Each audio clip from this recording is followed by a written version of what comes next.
Hello United boys, welcome back to the channel. भाई खत्म हो गया है सब कुछ, रीबिल्ड वगैरह सब भ्रम है, सब भ्रम है, कूड़ा है, कचरा है। यूनाइटेड फैंस एकदम कचरा की तरह ट्रीट किए जा रहे हैं। जैसे लगान पिक्चर में लोग कचरा को ट्रीट कर रहे थे, वैसे ये इनियोस की मैनेजमेंट यूनाइटेड के फैंस को ट्रीट कर रही है, कूड़ा पकड़ा रही है और उसके बाद कह रही है ये रीबिल्ड है। इसको हम रीबिल्ड मान ले और इसके साथ हम खुश हो जाएं। बात करेंगे आज क्यों हम इस बारे में, क्योंकि एंड्रे सेंटोस इसके लिए जा रही है United.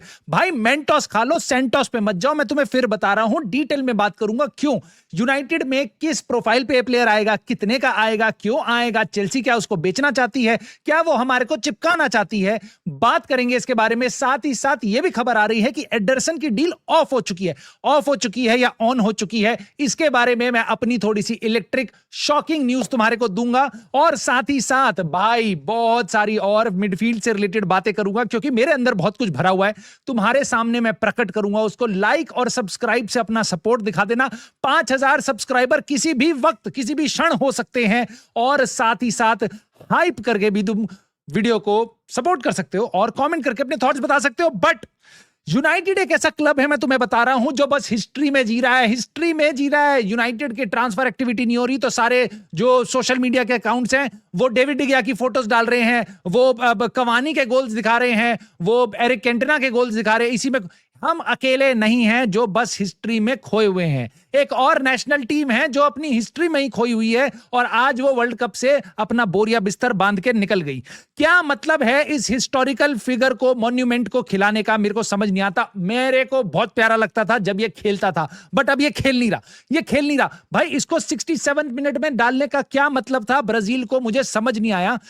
He could not run, बस लोगों से लड़ाइयां कर रहे हैं, नॉर्वे के बच्चों से लड़ाइयां कर रहे हैं। इसको यह भी नहीं पता भाई नॉर्वे वाले वाइकिंग वाले हैं 8-8 फुट के, तो उनके पास ऐसे ही लौंडे बैठे हुए हैं जो उनके बेंच से निकल के आ जाएंगे तो तुम्हें लपेट देंगे। उनसे लड़ाई कर रहा है, धक्का मुक्की कर रहा है, बस उसके अलावा कुछ नहीं कर रहा। पेनल्टी में भी इसने पूरी बहस वहस कर ली, लेकिन पेनल्टी फाइनली उनको मिल गई ब्राजील को, जिसके कारण उनकी थोड़ी इज्जत बच गई 2-1। बट उसके बाद भी तुम हार रहे हो, वर्ल्ड कप से बाहर हो रहे हो, उसके बाद भी स्माइल कर रहे हैं। मेरे को देख मजा नहीं आया भाई। मुझे पता है बहुत से लोग नेमार के फैन हैं, मैं भी एक टाइम पे मेरे को बड़ा प्यारा प्लेयर लगता था, बट इस टाइम पे मेरे को देख के बहुत बुरा लग रहा था कि क्यों डाला है इसको। और मुझे समझ नहीं आता, कार्लो एंसेलोटी इतना लेजेंडरी मैनेजर भाई, तो वो क्या किस तरीके से ब्राजील को खिला रहा था। खेल ही नहीं पा रही ब्राजील, खेल ही नहीं पा रही। नॉर्वे ने पूरा गेम डिक्टेट किया भाई। और इनके भाई एक तो अर्लिंग दानव ने 2 गोल मार दिए भाई। दूसरा गोल तो देख कैसा लग रहा था, मजाक उड़ा रहे हैं इन लोगों का। उसके बियॉन्ड भी पूरे के सारे चांसेस वही क्रिएट कर रहे थे। हालांकि लौंडा एक हमारा भी था इस गेम में जिसने चांस क्रिएट किया था, इसने पेनल्टी दिलवा दी थी। मेरे हिसाब से पेनल्टी थी नहीं, हल्का सा बॉल टच हुआ था प्लेयर का, उनके डिफेंडर का, बट मतेउस कुन्या ने पहली पेनल्टी दिलवाई उनको। ब्रूनो गिमेरेश ने वो पेनल्टी मिस कर दी। और उससे मैं तुम्हें बार बार बताता हूं, ऋग्वेद में ये बहुत ही क्लियरली मेंशन है कि भाई न्यूकासल, टॉटनम और आर्सेनल, इनके प्लेयर्स से कभी भी पेनल्टी मत दिलवाया करो। बड़े कॉम्पिटिशंस में हमेशा ये मिस करेंगे। वही हुआ, इन्होंने ऋग्वेद पढ़े नहीं है, इन्होंने वेद पढ़े नहीं है और इन्होंने कर दिया कचरा। ब्रूनो गिमेरेश को दे दी थी पेनल्टी किक, मतेउस कुन्या को ही लेने देते, विनी जूनियर नहीं, मतेउस कुन्या को ही लेने देते, वो कन्वर्ट कर भी देता। और भाई मेरे को तो समझ नहीं आया एंसेलोटी ने मतेउस कुन्या को क्यों रिप्लेस किया भाई। विनी जूनियर के साथ साथ मतेउस कुन्या, ये 2 ही प्लेयर ऐसे थे जो गोल्स कन्वर्ट कर सकते थे, जो गोल क्रिएटिंग चांसेस बना सकते थे। उसके बाद भाई ये ब्राजील की टीम, नाम की ब्राजील की टीम है, जैसे हमारी बस मैनचेस्टर यूनाइटेड बहुत बड़ा क्लब ऐसी रह गई है, उसके अलावा दम था नहीं टीम में। खैर वो हो गई है वापसी में, बट जब तक ये वीडियो आ रही है इंग्लैंड का मैच आगे पोस्टपोन हो गया है, उसके बारे में बात करेंगे वो कल की वीडियो में, क्योंकि मेरे ख्याल से तो भाई आज इंग्लैंड के भी लग सकते हैं। बट मोर इंपॉर्टेंटली भाई अच्छी बात है, मतेउस कुन्या वापस आ जाएगा, ब्राजील का टिकट कट चुका है। लेकिन खबरें आने लगी थी कि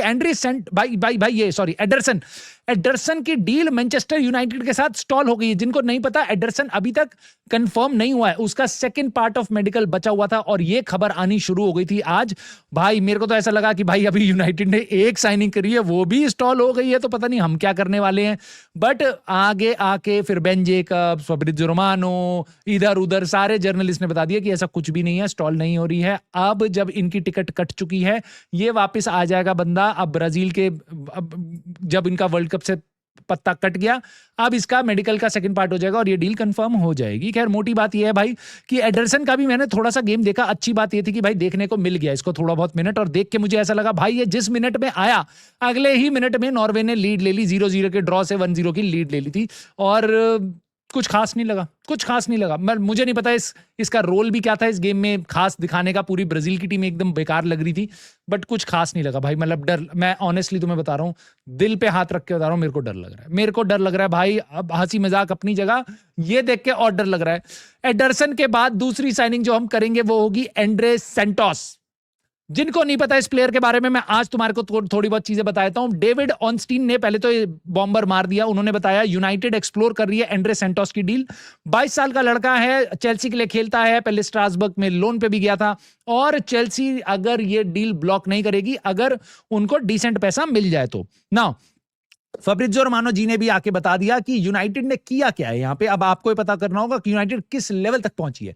अभी यूनाइटेड ने चेल्सी के साथ कोई बात स्टार्ट नहीं करी है, यूनाइटेड ने प्लेयर के एजेंट्स के साथ बातें करी हैं थोड़ी बहुत, और उसके कारण यह खबर बाहर आ चुकी है।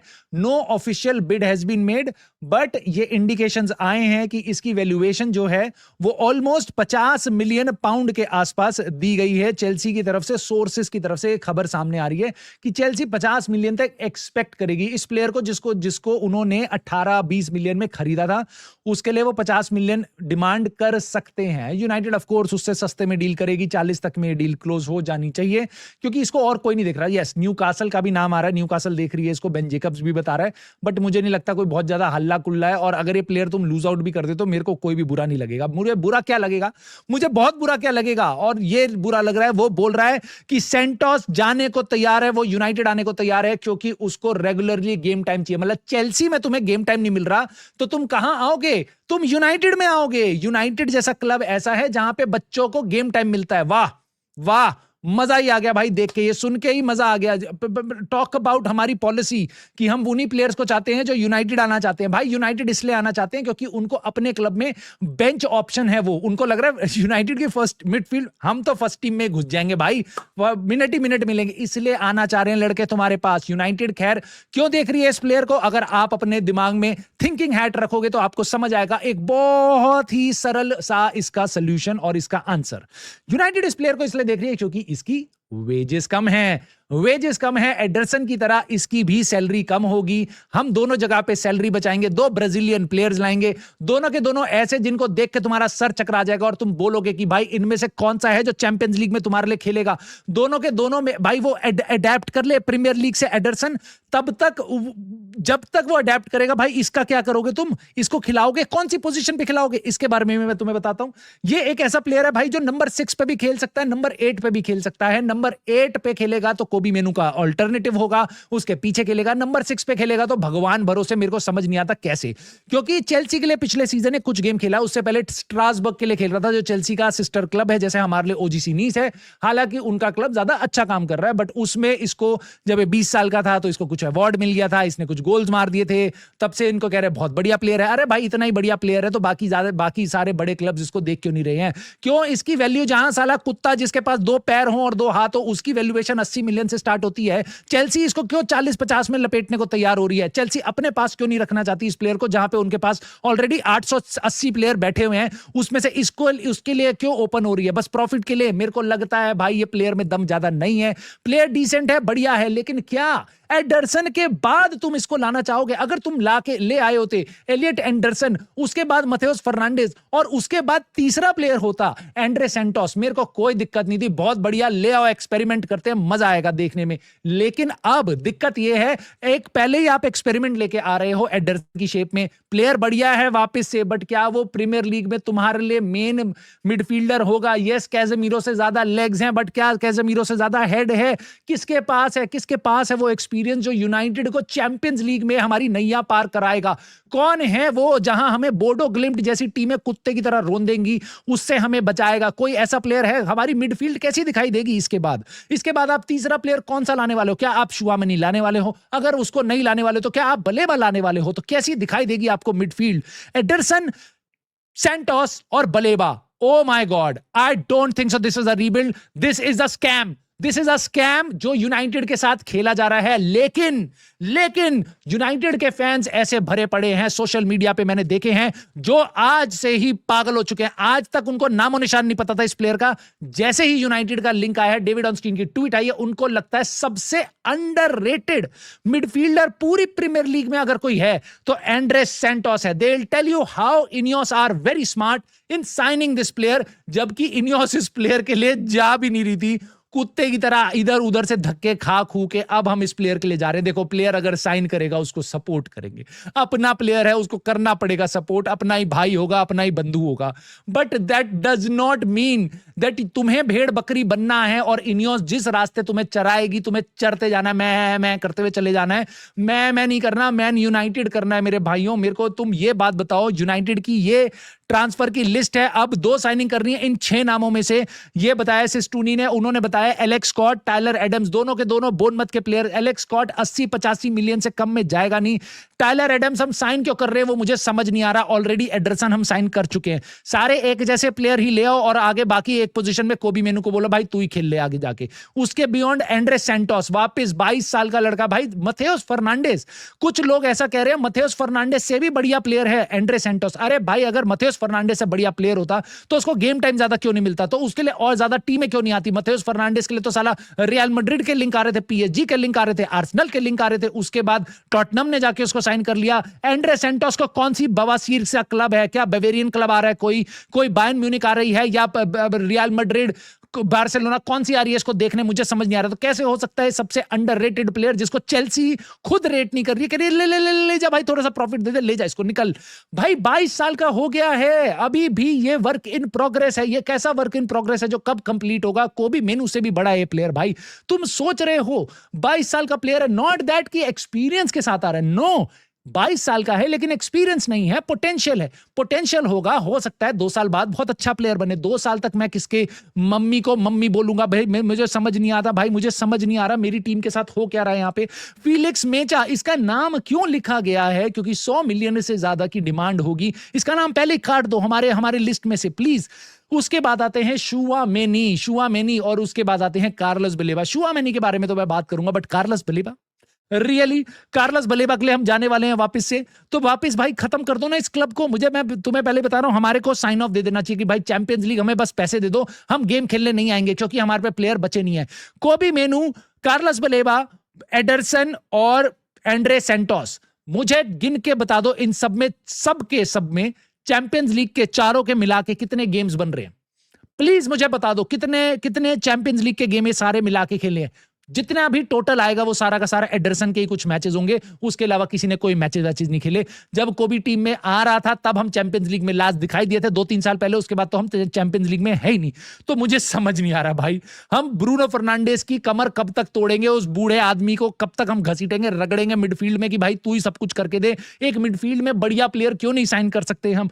एक ही प्लेयर है इसमें नाम का भाई, शुआमेनी, जिसके बारे में मैं तुम्हें बता देता हूं। सिस्टूनी बता रहे हैं कि Tchouameni would be the most attractive potential signing United के लिए, लेकिन sir Jim Ratcliffe wants to stop paying huge salaries. और ये सबसे बड़ा कंसर्न है। तुम्हारा भाई यूनाइटेड बॉयज के चैनल पे रोज गला फाड़ फाड़ के तुम्हें बताया जा रहा है यूनाइटेड का पैटर्न पिक करो, हमारी हर साइनिंग वो है जहां पे वेजेस कम होगी, हम ट्रांसफर फी भी दे देंगे बट वेजेस नहीं देंगे। इसके कारण हम सारे बढ़िया प्लेयर्स को निकाल रहे हैं, इसके कारण तुम्हारे कैज़मीरो को एक्सटेंशन नहीं मिल रहा है। सो इसके बियॉन्ड कोई और साइंस नहीं है, इसमें कैलकुलस नहीं है, डिफरेंशिएशन, इंटीग्रेशन कुछ नहीं लगानी, बिल्कुल सेम प्लेन मैथ तुम्हें मैं बता रहा हूं। यहां पे यूनाइटेड इस डील को नहीं करेगी। इस पे भी बहुत सारे सवाल है कि जोसे मरीनो इस प्लेयर को जाने क्यों देगा और इसकी रिप्लेसमेंट है कौन, जब वो एंजो फर्नांडिस को साइन नहीं कर रहे, रॉड्री को साइन कर नहीं पाएंगे। तो आप खुद सोच के देखो, हम जितना भी ड्रीम करते रहे शुआमेनी के बारे में, रियल मैड्रिड जोसे मरीनो क्या इस प्लेयर को जाने देगा? अगर जाने देगा तो इसकी रिप्लेसमेंट लाएगा कौन? कौन है वो ऐसा प्लेयर जिसको जोसे मरीनो अपनी टीम में ला सकता है और कहेगा शुआमेनी से बढ़िया प्लेयर मैंने ले आया? ऐसा मुझे दिखाई नहीं देता, ऐसा मुझे समझ नहीं आता। कोई कैमाविंगा को वो ऑफलोड करने की कोशिश कर रहे हैं, शुआमैनी मेरे हिसाब से नहीं किया जाएगा। यूनाइटेड ये खबरें फैला रही है, यूनाइटेड इन खबरों को फैलने दे रही है, जर्नलिस्ट ने ये खबरें पहले फैलाई हैं, लेकिन टाइम आने पे अगर ये डील ओपन हुई तो हम एलियट एंडरसन की तरह साइड हो लेंगे, इस डील को बोलेंगे वेरी एक्सपेंसिव।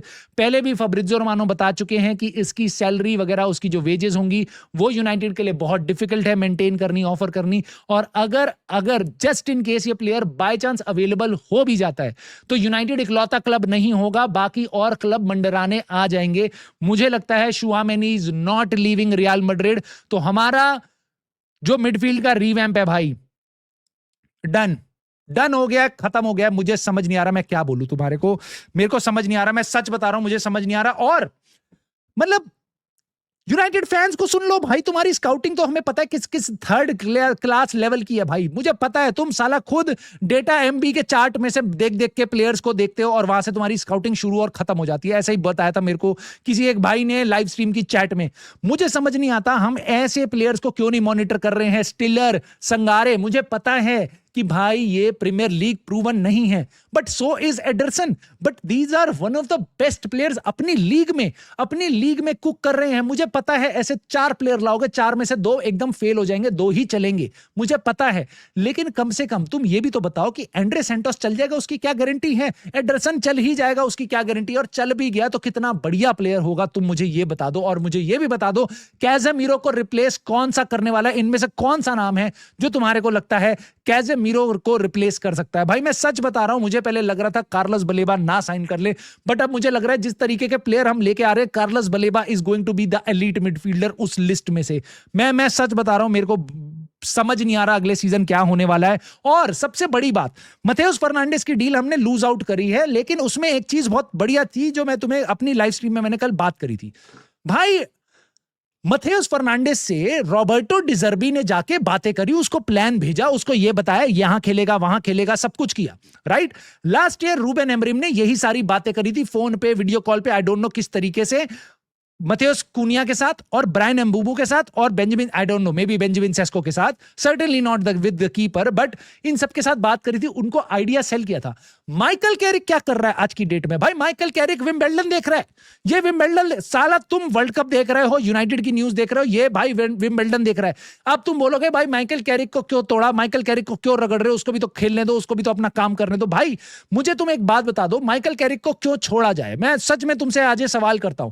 ये हमारी टीम का मैनेजर है, हेड कोच है, आ गया, अब तो टेम्परेरी नहीं है, अब तो परमानेंट हो गया है, रिस्पॉन्सिबिलिटी इसकी है, इसको गालियां पड़ने वाली हैं पूरे सीजन में अगर यूनाइटेड बुरा करेगी। हम आज की डेट में माइकल कैरिक से सवाल क्यों ना पूछे? पहली चीज मैं बिल्कुल मानता हूं, पूरी की पूरी ट्रांसफर स्ट्रेटेजी जो है वो जेसन विलकॉक्स और ये सारे रन कर रहे हैं। तुम ये सोच के देखो, Jason Wilcox was the only person United से जो मथेउस फर्नांडिस से बात कर रहा था। क्या है मथेउस फर्नांडिस से जेसन विलकॉक्स को तुम भेज, एक तरफ रॉबर्टो डिजर्बी आ रहा है, वो बता रहा है अपना प्लान, एक तरफ जेसन विलकॉक्स। मतलब कोई भी प्लेयर तुम्हारे पास क्यों आना चाहेगा? उसके बाद यूनाइटेड फैंस कह रहे हैं ओ बेकार प्लेयर है, पैसे के लिए। अबे पैसे के लिए नहीं जा रहा, वो मैनेजर के लिए जा रहा है, मैनेजर वहां पे कैरिज्मेटिक है। यहां वो माइकल कैरिक को बात भी नहीं करने दे रहा है जेसन विलकॉक्स अपने प्लेयरों से जिनको साइन करना है। तुम मुझे बता दो कोई भी प्लेयर क्यों आना चाहेगा?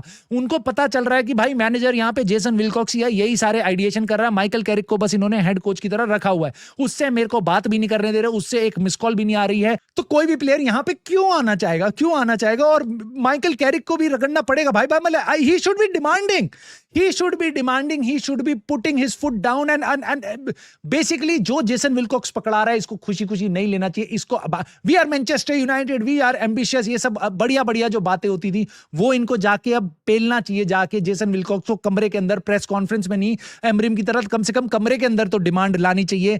भाई प्लीज, मुझे समझ नहीं आ रहा यूनाइटेड किस डायरेक्शन में जा रही है, तुम्हें समझ आ रहा है प्लीज मुझे बता दो, वरना मेरा तो दिमाग खराब हो रहा है। मैं अपना ध्यान वर्ल्ड कप पे लगा रहा हूं क्योंकि यूनाइटेड तो मेरे को समझ नहीं आ रही है। कमेंट में अपने थॉट्स तुम बता देना, लाइक करने का मन करे तो कर देना, 5000वें सब्सक्राइबर भी बन सकते हो अगर तुम अभी सब्सक्राइब का बटन दबाने वाले हो तो। साथ ही साथ भाई हाइप भी कर सकते हो। And I will see you soon daily की तरह in the very next video.